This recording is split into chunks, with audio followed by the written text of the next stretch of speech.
The morning sun cast long shadows across the trading post when Samuel Morrison first heard the war cries echoing through the pine forest.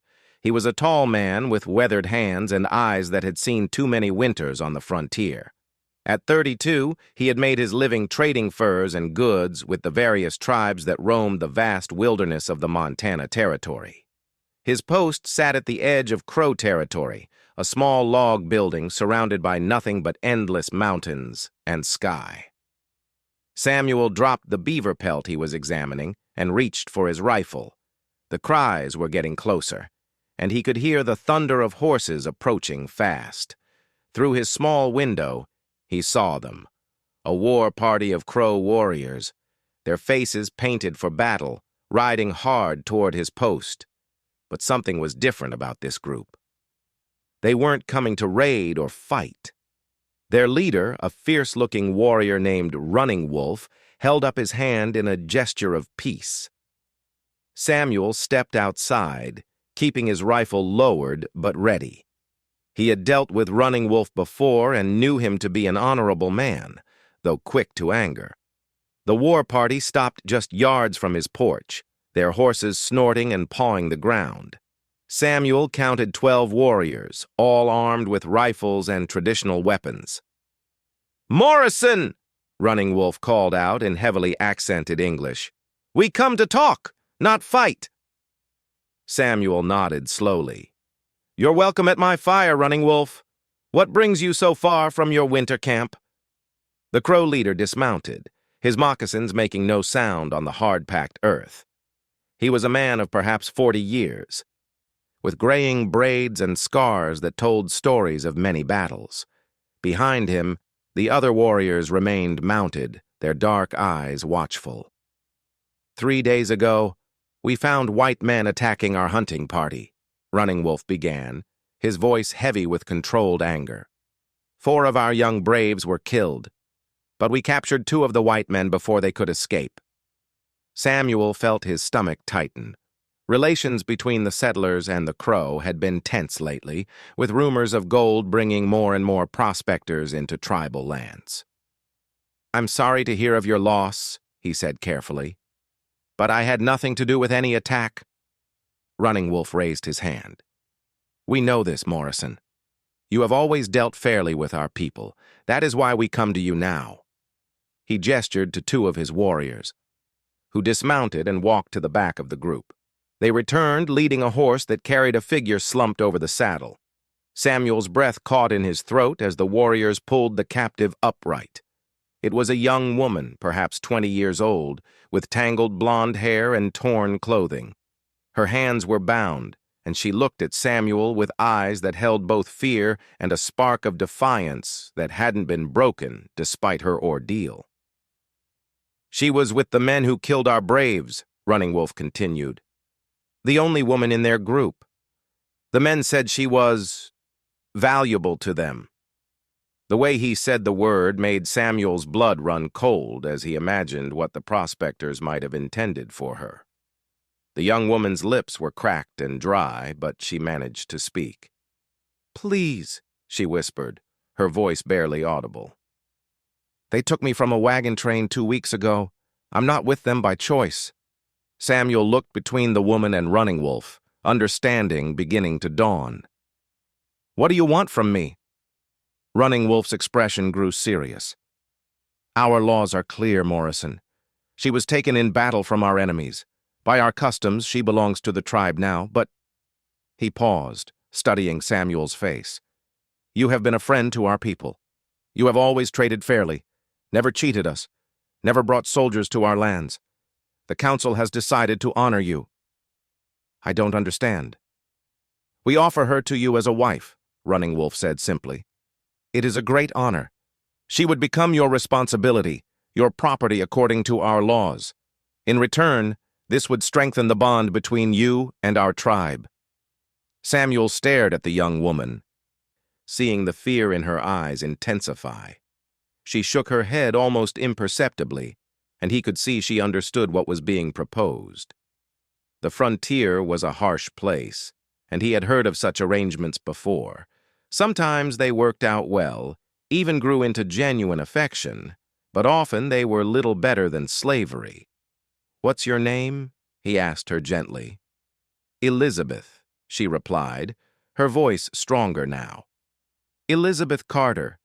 I was traveling with my uncle to Oregon when—" She couldn't finish the sentence. Samuel turned back to Running Wolf. "I'm honored by your offer, truly. But I must respectfully decline. I'm not looking for a wife right now." The Crow leader's eyebrows rose in surprise. It was clearly not the response he had expected. "You refuse our gift? This could be seen as an insult to our tribe." "No insult intended," Samuel said quickly, knowing how delicate the situation had become. "I have great respect for your people and your customs. But taking a wife is not a decision to be made lightly. I would not do justice to such a responsibility." Running Wolf conferred quietly with his warriors in their own language. Samuel caught a few words he recognized. They were discussing what to do with their captive now that he had refused their offer. Elizabeth seemed to understand the precarious nature of her situation, her face growing pale. Finally, Running Wolf turned back to Samuel. "Very well, Morrison. We respect your decision, but the woman remains our captive. She will return to our village." "Wait," Samuel said, his mind racing. He looked at Elizabeth again, seeing the desperation in her eyes. Despite his refusal to marry her, he couldn't just let them take her away to an uncertain fate. "Perhaps we could arrange something different. I could take responsibility for her without the marriage. As a servant, perhaps, or a worker at the trading post." Running Wolf shook his head. "Our customs are clear. She was taken in war. She must either become the wife of a warrior, be adopted into a family, or remain a slave. These are the only choices." Samuel felt the weight of the decision. He knew that if Elizabeth returned to the Crow village as a captive, her life would be harsh. Slaves among the tribes lived at the mercy of their owners, and while some were treated well, others suffered greatly. As a white woman, she might face particular hardships. "Give me time to think," Samuel requested. "Let her rest here for the night. I'll have an answer for you in the morning." Running Wolf considered this, then nodded slowly. "One night. But at sunrise, we must have your decision. If you do not take her as wife, she returns with us." The warriors made camp a short distance from the trading post, close enough to keep watch but far enough to give Samuel and Elizabeth some privacy. As evening fell, Samuel untied her bonds and offered her water and food. She accepted both gratefully, her hands shaking as she lifted the cup to her lips. "Thank you," she said when she had drunk her fill. "For trying to help me, I mean. Even if—" She didn't finish the thought. "Tell me what happened," Samuel said, settling into a chair across from her. "How did you end up with those prospectors?" Elizabeth's story came out in halting sentences. She had been traveling with her uncle and a small wagon train when they were attacked by a group of rough men claiming to be prospectors. Her uncle had been killed defending her, and she had been taken captive. For 2 weeks, she had endured terrible treatment at their hands, always fearful of worse to come. "When the Crow warriors attacked our camp, I almost felt grateful," she admitted. "At least it meant those men couldn't—" She shuddered at the memory.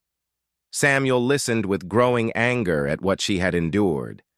Elizabeth was clearly educated and well-bred, probably from a decent family back east. She didn't deserve any of this. "What do you want me to do?" he asked finally. "If I agree to the marriage, it would be in name only. I'm not the kind of man to force anything on a woman.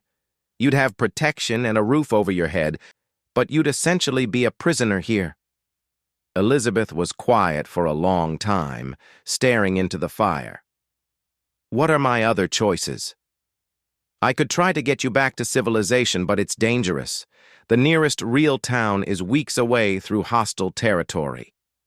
Or," he hesitated, "or I go back with them." she finished. To whatever fate awaits me there. Samuel nodded grimly. I wish I could offer you better options. You're already offering more kindness than I've known in weeks, Elizabeth said softly. If you're willing to marry me in name only to protect me, I would be grateful. I know it's not fair to ask you to take on such a burden. It's not a burden, Samuel said quickly. It's just complicated. The truth is, I've been alone out here for so long, I'm not sure I remember how to live with another person. Especially someone who's been through what you have. They talked long into the night, sharing stories of their past lives. Elizabeth had been a school teacher in Missouri, traveling west to join her brother in Oregon Territory. Samuel had been a soldier before becoming a trader, serving in conflicts with various tribes before deciding he preferred peace to war. Why do you live out here alone? Elizabeth asked. Most traders work in pairs or groups. Samuel was quiet for a moment. I lost my partner and best friend to a Blackfoot raid 3 years ago. Since then, I've preferred to work alone. Easier that way. Lonely, though, Elizabeth observed gently. Yes, Samuel admitted. Very lonely. As dawn approached, they could see the Crow warriors stirring in their camp. Running Wolf would be expecting an answer soon. Samuel looked at Elizabeth, who was watching him with those steady blue eyes. Are you certain about this? He asked. Once we go through with their ceremony, there won't be any going back. You'll be my wife in their eyes, and they'll expect us to honor that. Elizabeth nodded slowly. I understand. And Samuel, thank you for being willing to do this, even if it's not what you planned for your life. When Running Wolf approached the trading post, Samuel and Elizabeth were waiting on the porch. We accept your offer, Samuel announced. Elizabeth will become my wife according to your customs. Running Wolf smiled broadly, clearly pleased that the situation could be resolved without conflict. This is good, Morrison. Very good. The ceremony must be performed properly, with witnesses from the tribe. What followed was unlike any wedding either Samuel or Elizabeth had ever imagined. The Crow warriors formed a circle, with Running Wolf officiating according to their traditions.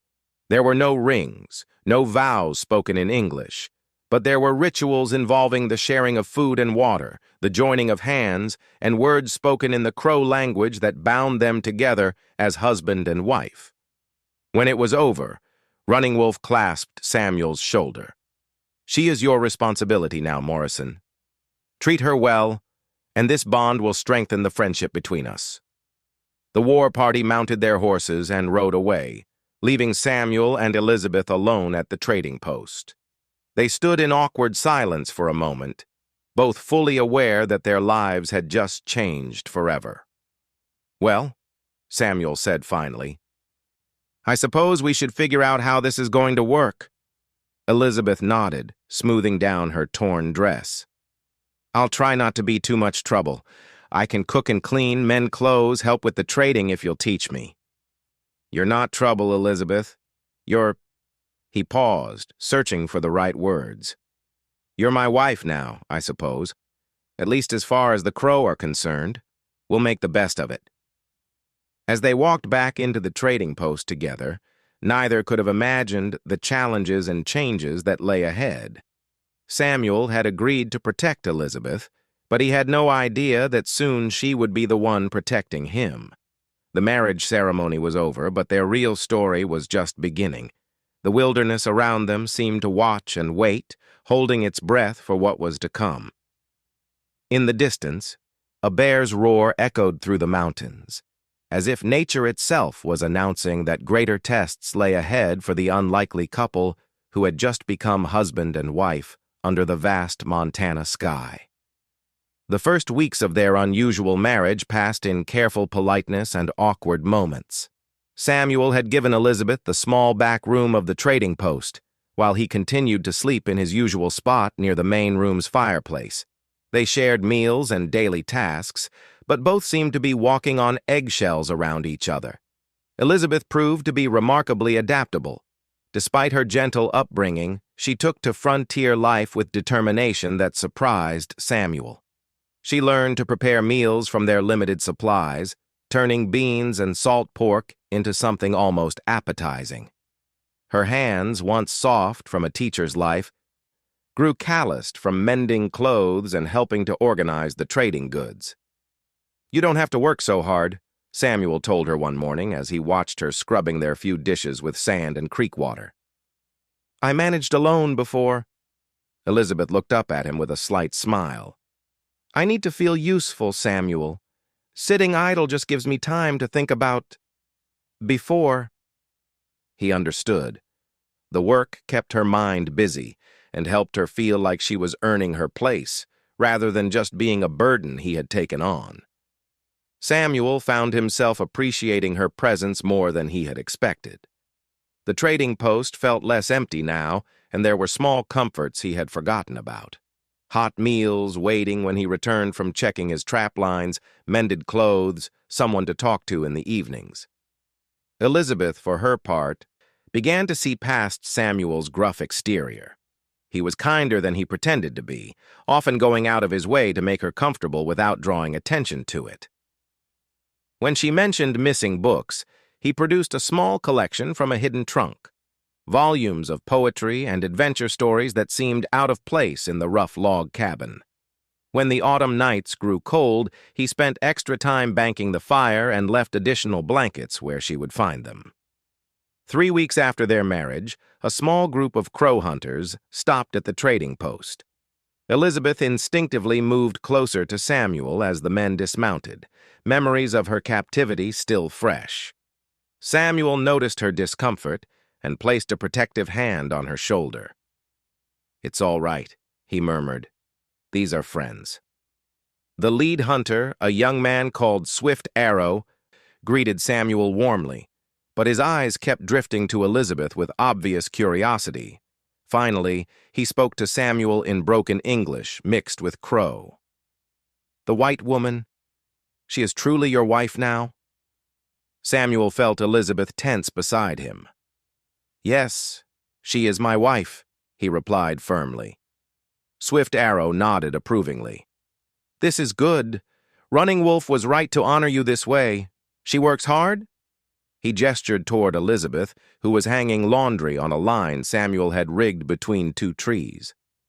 "She works very hard," Samuel confirmed. "She has brought much happiness to my lodge." The formal words seemed to satisfy Swift Arrow. He and his companions traded some elk meat for ammunition and tobacco, then continued on their way. But before leaving, Swift Arrow offered Samuel some advice.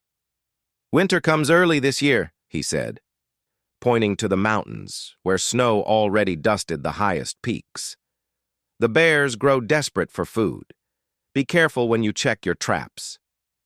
That evening, as Samuel cleaned his rifle by the fireplace, Elizabeth brought up the warning. "Are bears really a danger here?" she asked, settling into the chair across from him with a cup of coffee. "They can be, especially this time of year. They're trying to eat as much as possible before hibernation. A hungry bear will sometimes get aggressive." Samuel looked up from his rifle. "That's why I always carry this when I go into the forest." "How often do you check the trap lines?" "Every few days.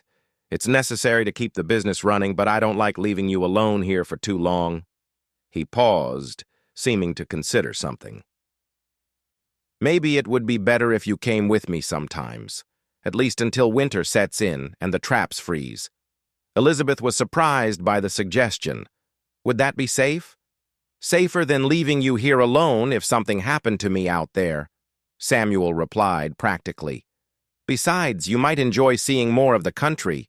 It's beautiful up in the high valleys." The next morning, Samuel prepared for a trap-checking expedition and invited Elizabeth to join him. He found an extra pair of men's trousers and a warm shirt that would be more practical for forest travel than her dress. Elizabeth felt strange wearing men's clothes, but she had to admit they were much more suitable for riding and walking through rough terrain. Samuel saddled his horse, a sturdy bay named Buck, and helped Elizabeth mount behind him. It was the first time she had ridden since her captivity, and the familiar motion brought back both good and bad memories.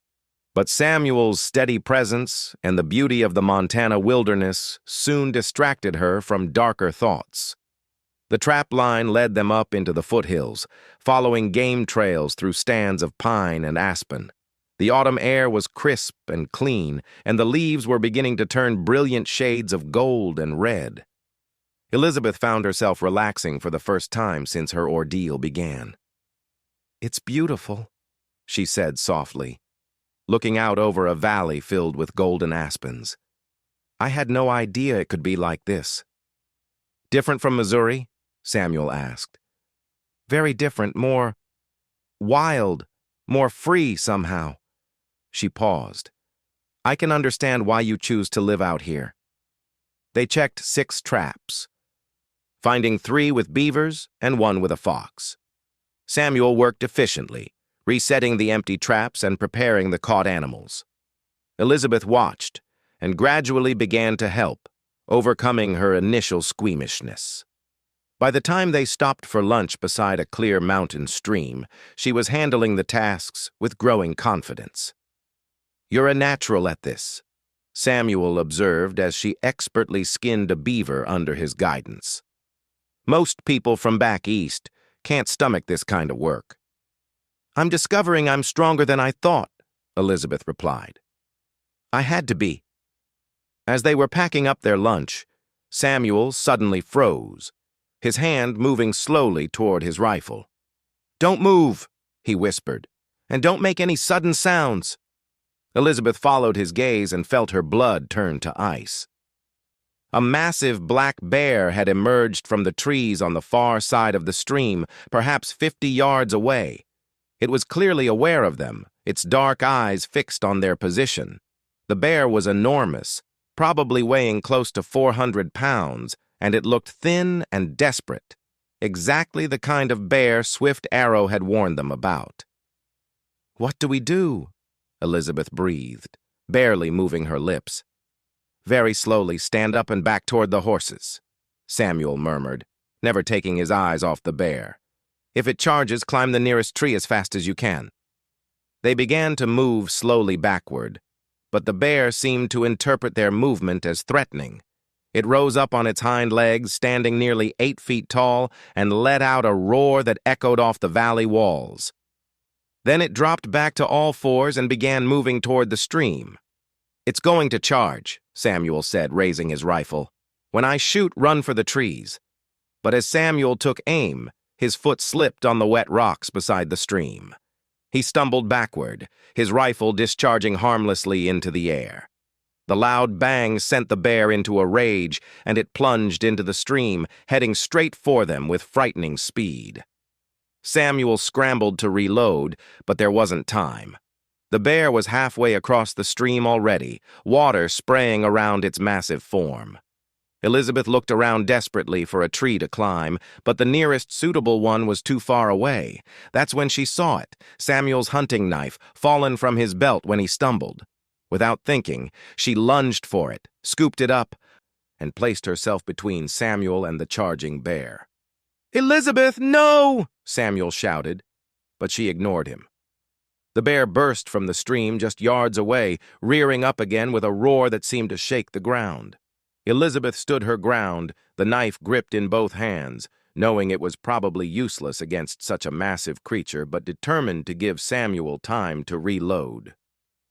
Time seemed to slow as the bear dropped to all fours and gathered itself for a final charge.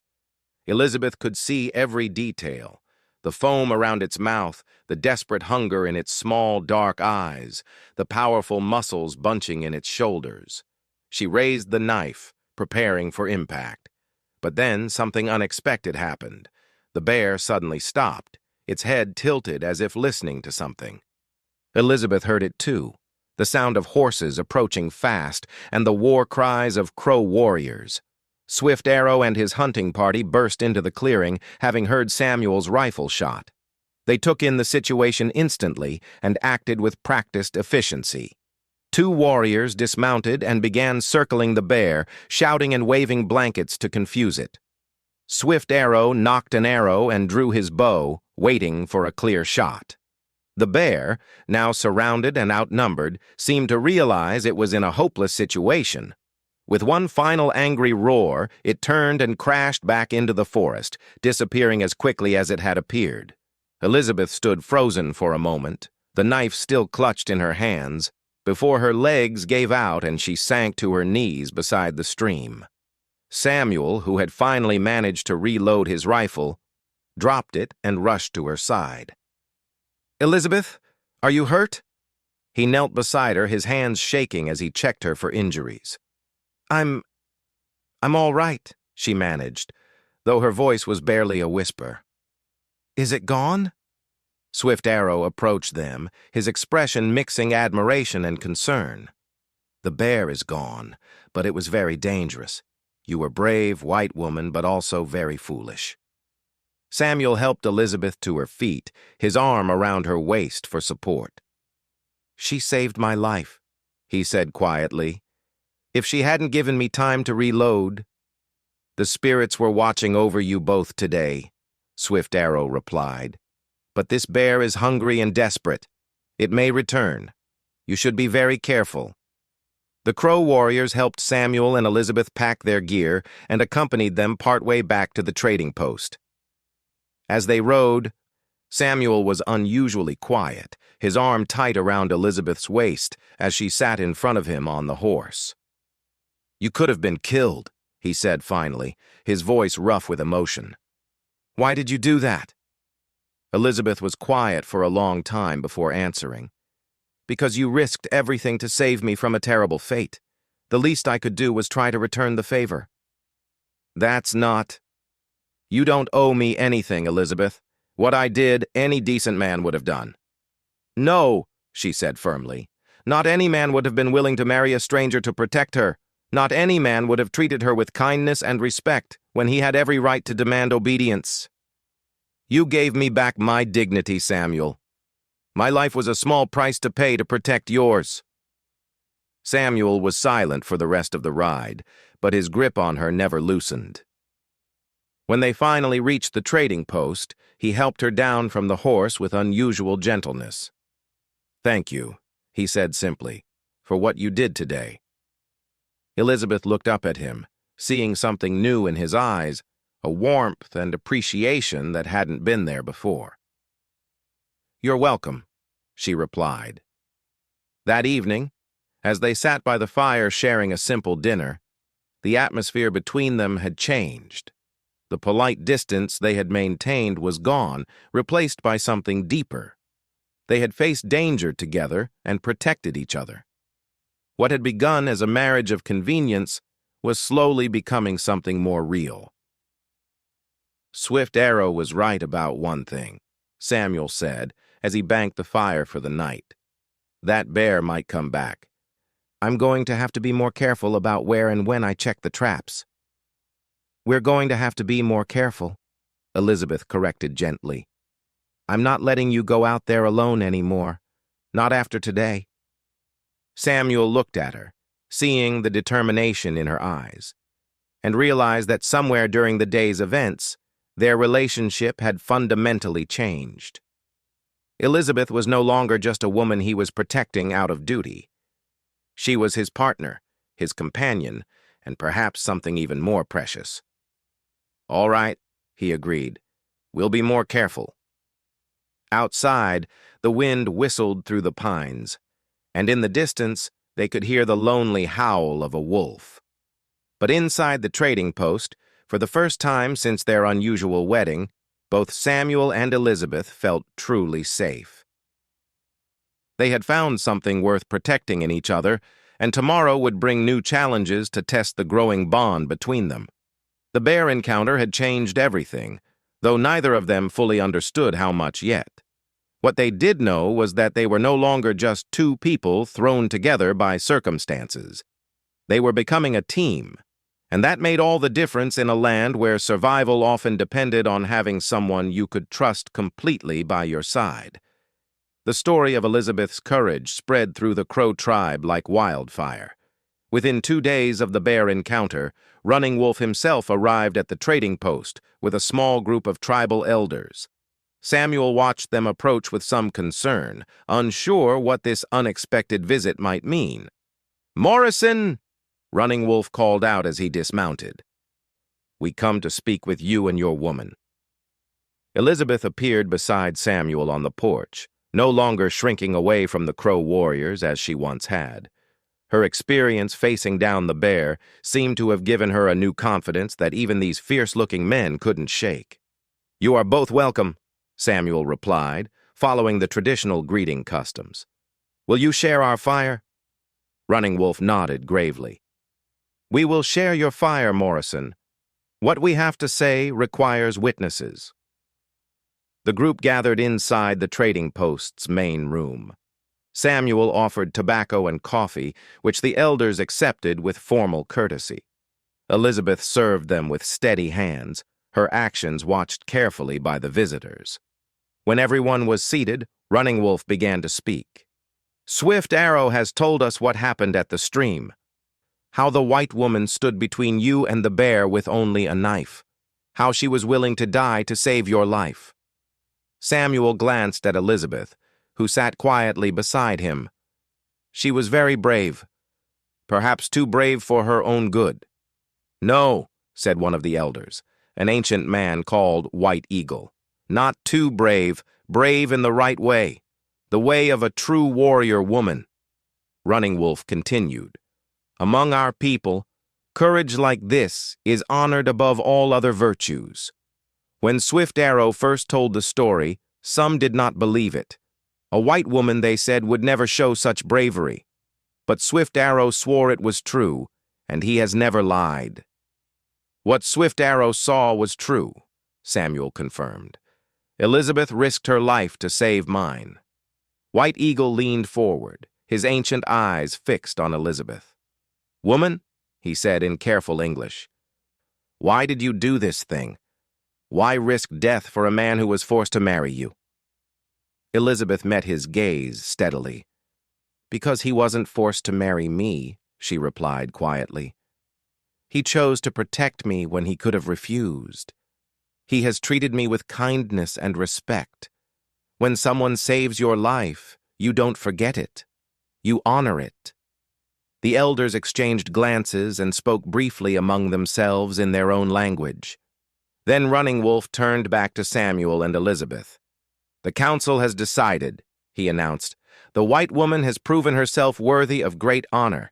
From this day forward, she will be known among the Crow people as Standing Bear Woman, in memory of her courage." Elizabeth's eyes widened in surprise. I'm honored," she managed. "There is more," White Eagle added. "Among our people, when a woman shows such courage to save her husband's life, she is recognized as a true warrior woman. This brings great honor to her husband as well." Running Wolf stood up, his expression serious. "Morrison, your wife has brought honor to our alliance. The bond between you and our tribe is now stronger than ever. When you need help, you have only to ask. When we need supplies or trade, we know we can trust you completely." After the formal ceremony ended and the elders had departed, Samuel and Elizabeth found themselves alone again, but everything felt different now. The trading post seemed to hold new possibilities, and the air between them hummed with unspoken feelings. "Standing Bear Woman," Samuel said with a slight smile. "It's a good name. It suits you." Elizabeth laughed, a sound that had become more frequent in recent weeks. "I never imagined I'd have an Indian name. My mother would be shocked." "Your mother would be proud," Samuel said seriously. "I know I am." That evening, as autumn deepened into the promise of winter, they sat by the fire talking in a way they never had before. The formal politeness that had marked their early interactions was gone, replaced by genuine warmth and growing intimacy. "Can I ask you something?" Elizabeth said, setting down her mending. "When Running Wolf first offered me to you, what was your real reason for refusing?" Samuel was quiet for a long time, staring into the flames. I suppose I thought it wouldn't be fair to you. I'm not exactly husband material. I've been alone so long I'm set in my ways, and I figured any woman deserved a choice in who she married, not to be given away like a piece of property. And now? Now?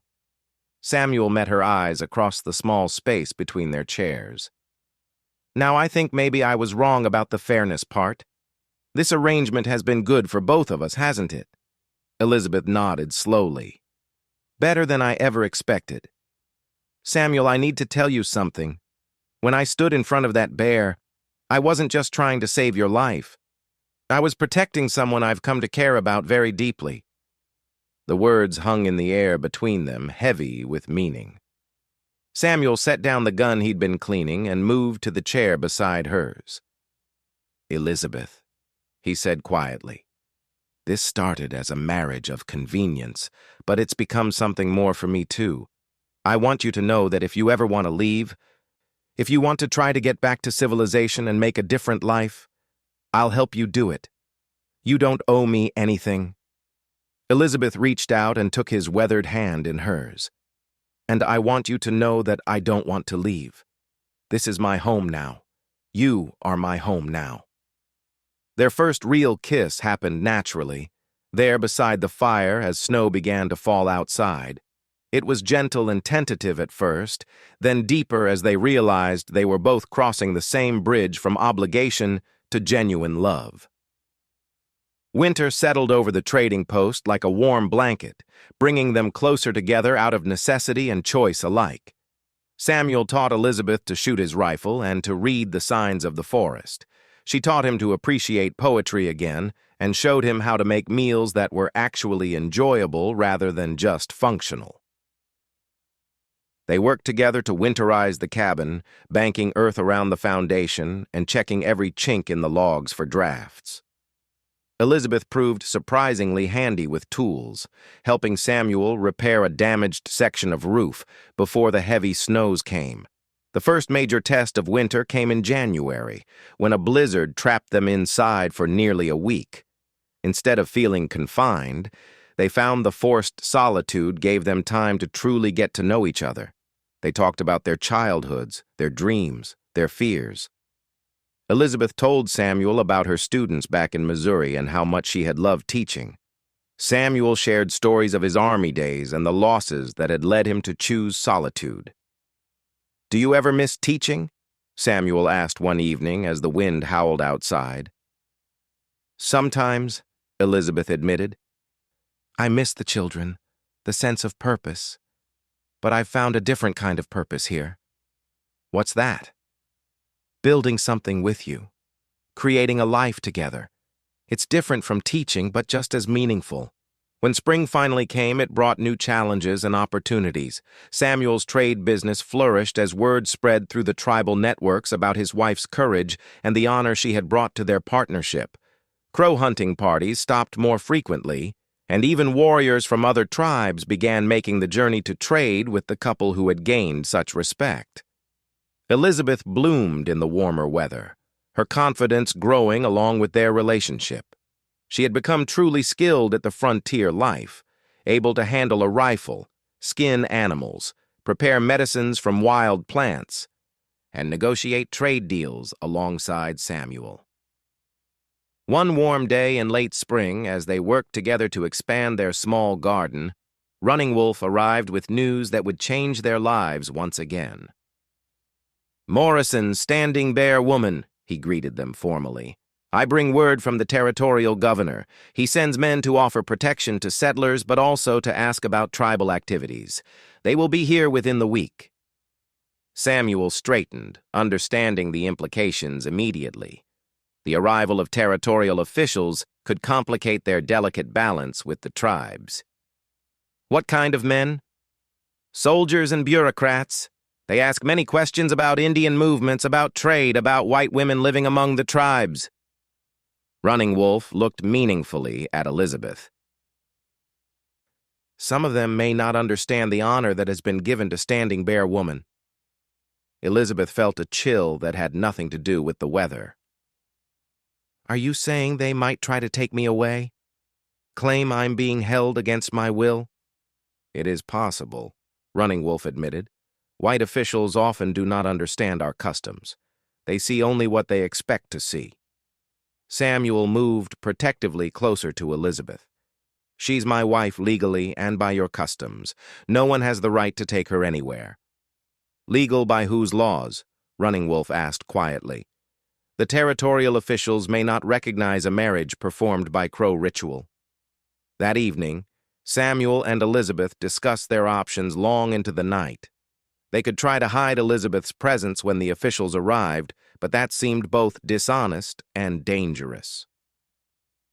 They could stand their ground and hope the officials would respect their marriage, but as Running Wolf had pointed out, there were no guarantees. "There's something we haven't considered," Elizabeth said finally. "We could have a second ceremony, a Christian marriage that no territorial official could question." Samuel looked at her in surprise. "Are you sure you want that? I mean, a real marriage, not just the arrangement we started with?" "Samuel Morrison," Elizabeth said with a smile. "Are you proposing to me properly?" He laughed and got down on one knee right there beside their fireplace. "Elizabeth Carter, would you do me the honor of becoming my wife? For real this time, in every way that matters?" "Yes," she said, pulling him up for a kiss. "But we should probably find someone to perform the ceremony quickly." The solution came from an unexpected source. When the territorial delegation arrived the following week, it included a circuit preacher who had been traveling with them to minister to isolated settlements. Reverend Thomas was a kindly man who listened to their story with growing amazement.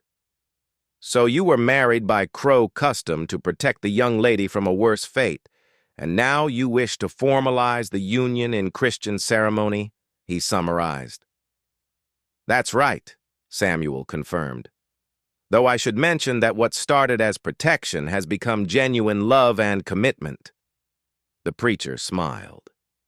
"Young man, I've seen arranged marriages that grew into great love stories. If you're both certain this is what you want, I'd be honored to perform the ceremony."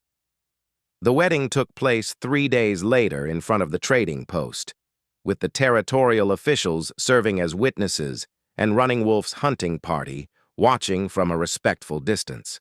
Elizabeth wore a simple white dress she had sewn from fabric Samuel had traded for, and Samuel had trimmed his beard and put on his best shirt.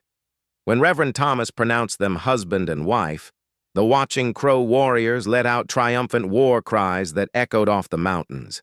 The territorial officials looked somewhat bewildered by the celebration, but they could hardly argue with a properly performed Christian marriage.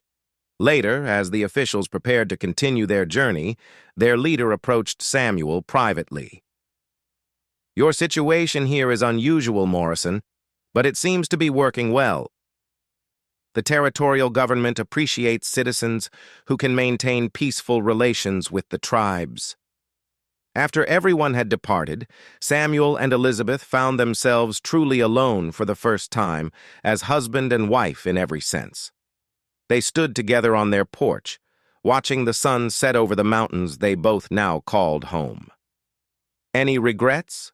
Samuel asked, his arm around Elizabeth's waist. "Only one," Elizabeth replied. "I wish we could have started with honest feelings instead of just necessity. Think of all the time we wasted being polite to each other." Samuel laughed. "Maybe that time wasn't wasted. Maybe we needed to become friends before we could become something more." Elizabeth leaned against his shoulder, feeling completely at peace for the first time since her ordeal had begun so many months ago. "Standing bear woman and her traitor husband," she mused. "It's not the life I planned, but it's the life I choose." "Every day?" Samuel asked. "Every day," Elizabeth confirmed. As darkness fell over the Montana wilderness, they went inside together to begin their new life as true partners in every sense. Outside, the forest whispered with the sounds of night creatures beginning their hunts, and somewhere in the distance, a wolf howled at the rising moon. But inside the trading post, two people who had found love in the most unexpected circumstances settled down to sleep as husband and wife, knowing that whatever challenges tomorrow might bring, They would face them together. The story that had begun with tribal law and necessity had transformed into something beautiful and lasting. Elizabeth had saved Samuel from more than just a charging bear. She had saved him from a lonely life that was only half lived. And Samuel had given Elizabeth more than just protection. He had given her a purpose and a love worth fighting for. Their marriage, which had started with Elizabeth as a captive offered by the tribe, had become a true partnership built on mutual respect, shared courage, and deep affection. It was a love story born from the harsh realities of frontier life, but it proved that even in the wilderness, hearts could find their way to each other against all odds.